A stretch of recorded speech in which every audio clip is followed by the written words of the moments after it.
لوگ محبت کے بھوکے ہیں، تم فتوے دینا شروع کر دیتے۔ جنید جمشید کے بارے میں مجھے پتا چلا کہ ساتھی اس کے گھر کھانا نہیں کھاتے کہ حرام کمائی، وہ بہت ڈس ہارٹڈ ہے، نیا نیا تبلیغ میں آ رہا تھا، میرا آگے کہیں سفر تھا، جماعت میں جا رہے تھے، کراچی سے آگے جانا تھا، تو میں نے اسے فون کیا کہ میں آ رہا ہوں، میں کھانا تیرے گھر کھاؤں گا۔ تو وہ کہنے لگا میرے گھر؟ میں نے کہا ہاں تمہارے گھر۔ پھر کہنے لگا میرے گھر؟ میں نے کہا ہاں تمہارے گھر۔ کہا واقعی میرے گھر؟ میں نے کہا ہاں واقعی تمہارے گھر۔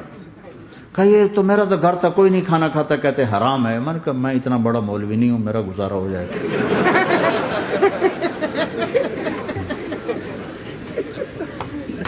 کچھ عرصے بعد وہ 4 مہینے کے لیے جماعت میں چل رہا تھا۔ لوگوں کو محبت۔ میں رائمنڈ میں بیٹھا تھا، ایک شخص آ گیا، کہا جی وہ مبارک سینما لاہور میں تھا، اس کا مالک آ رہا تھا چند دنوں سے رائمنڈ، آج وہ کچھ گھر سے لے کر آیا تو ایک دی وہاں کسی رائمنڈ میں کسی کو پیش کی تو اس نے انکار کر دیا، میں نہیں کھاتا، آپ کی کمائی حرام ہے۔ تو بہت زیادہ شرمندہ ہو رہا۔ میں نے کہا اسے لے آؤ جلدی سے میرے پاس۔ وہ اس کو لے کر آئے تو میں نے کہا جی کیا نام ہے؟ کہا جی ہارون۔ کیا کرتے ہو؟ تو اس نے سر یوں کر لیا، مجھے چھوٹا سا بزنس ہے۔ میں نے کہا کیا بزنس ہے؟ بہت چھوٹا موٹا بزنس ہے۔ میں نے کہا بھائی بتاؤ تو صحیح۔ کہ سینما ہے، سینما ہے۔ میں نے کہا کون سا سینما؟ مبارک سینما۔ مبارک؟ میں نے کہا مبارک؟ ہاں وہ جس میں شمع پروانہ میں نے دیکھی تھی وہ مبارک صاحب اس کے جو اونر تھے، پہلے ان کی فوٹو آتی تھی، مر گئے تھے وہ، ان کا سیڈ میوزک چلتا تھا، بعد میں فلم چلتی تھی، وہ مجھے ایسے دیکھنے لگا کہ یہ کیا کہہ رہا ہے، اور میں نے اسے یوں دوستی لگائی۔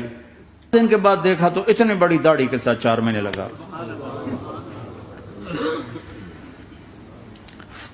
لوگ فتوے دینے میں بڑی جلدی کرتے، بدگمان بڑی جلدی ہوتی، کسی میں 100 خوبیاں ہوں، ایک کمی ہو، ساری پہ کانٹا پھیر دیتے۔ میں اپنے ڈیرے میں تھا، ایک انجینئر پڑھا لکھا بڑا آ گیا، تم تبلیغ والے منافق ہو، تم تبلیغ والے جو ہے اوپر سے کچھ ہو اندر سے کچھ ہو، یہ کرتے شروع۔ میرے ڈیرے میں تھا، مجھے بولنا نہیں تھا، میرا مہمان تھا، مہمان تو جوتا بھی مارے تو ہمیں سہنے کا حکم ہے۔ میں چپ کر کے سنتا رہا۔ جب وہ سارا کچھ بول بیٹھا تو میں نے کہا بھائی صاحب اللہ تعالیٰ نے پرفیکشن نہیں مانگی، کاؤنٹنگ کہا ہے، کاؤنٹنگ کروں گا، 100 نمبر نہیں مانگے، کہا ہے میں کاؤنٹنگ کروں گا، اگر تمہارے 51 ہوئے تو باقی معاف کر دوں گا۔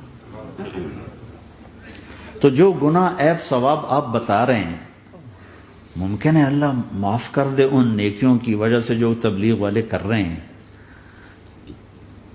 اور کسی کو برا کہنا یہ اپنے برا ہونے کی پہلی نشانی ہے۔ میرے نبی نے فرمایا کسی کے برا ہونے کے لیے یہی کافی ہے کہ دوسرے کو برا کہے۔ یہ میں اسے نہیں کہا، یہ ویسے آپ کو بتا رہا ہوں، اس کو یہ میں نے نہیں کہا، آپ سے عرض کر رہا ہوں کہ میرے نبی نے فرمایا کہ کسی کے برا ہونے کے لیے اتنا ہی کافی ہے کہ دوسروں کو برا سمجھو۔ میں نے کہا اللہ نے کاؤنٹنگ رکھی ہے، کاؤنٹنگ، اور میں نے کہا یہ جو حکومت پاکستان ہے یہ کوئی اتنی اچھی حکومت نہیں ہے، لیکن یہ بھی اپنے رعایا کے لیے اتنی رحم دل ہے کہ جو لڑکا 33 نمبر لے اس کو پاس کر دیتے ہیں، 67 نمبر نہیں لیے کوئی بھی نہیں کہتا کہ تو فیل ہے، سب کہتے تو پاس ہے، تو پاس ہے، تو پاس ہے، فیل ہونے کا تانا کوئی نہیں دے سکتا، پاس ہے، ٹھیک ہے۔